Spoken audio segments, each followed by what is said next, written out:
ക്യാമ്പസിനെ പറ്റി വലിയ അത്ഭുതവും നിരാശയും ഒക്കെയാണ്.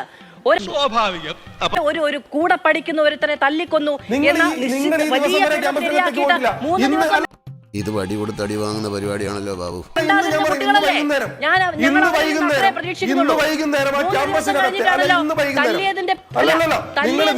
അയ്യോ ഇത് അസംബ്ലിയേക്കാൾ മോശമായല്ലോ. ഇത്രയും ദിവസം കഴിഞ്ഞിട്ടാണല്ലോ ഈ തീവ്രത അളക്കുന്ന യന്ത്രമുണ്ടായത്.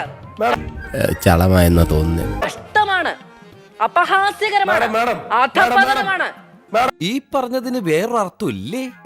അങ്ങനെ എന്തെങ്കിലും യന്ത്രം ആദൂമിന്റെ ഓഫീസിലുണ്ടാവും, SFI ഓഫീസിലില്ല. ഏത് കമ്പനിയുടെ യന്ത്ര? SFI പറഞ്ഞത് ആ പ്രതികരിക്കുന്ന കുട്ടികളെ പറഞ്ഞതുപോലെ അങ്ങേക്ക് യന്ത്രം എന്നൊക്കെ പറയുന്നുണ്ടെങ്കിൽ എന്റെ കുഴപ്പമല്ല. ശ്രീ പി. മാർഷോ കേട്ടോ, എവിടുന്ന് വന്നടാ ഇവനൊക്കെ? അവരാണ് പറഞ്ഞത് തീവ്രതയുടെ കാര്യം. മാതൃഭൂമിയല്ല തല്ലിയത്, 3 ദിവസമല്ല തല്ലുകൊണ്ടിട്ടുണ്ടെന്നേ, ഇച്ചിരി കടന്നുപോയി എന്നൊക്കെ പറഞ്ഞു. മാതൃഭൂമിയല്ല. അപ്പൊ അതിന്റെ തീവ്രതയെ കുറിച്ചാണല്ലോ പരാമർശം നടന്നത്. ആ തീവ്രതയുടെ കാര്യമാണ് ഞാൻ പറഞ്ഞത്. പഴയ തീവ്രത ഞാൻ പറഞ്ഞില്ല, അങ്ങേക്ക് തോന്നിയായിരിക്കും. എന്തോ കുത്തി പറയുന്ന പോലെ എനിക്ക് ഫീൽ ചെയ്യുന്നുണ്ട് കേട്ടോ.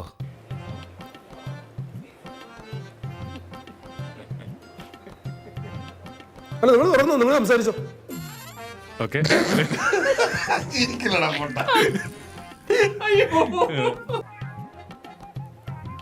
ശരി, വല്ലാത്ത തലവേദന, ഞാനൊന്ന് കിടക്കട്ടെ.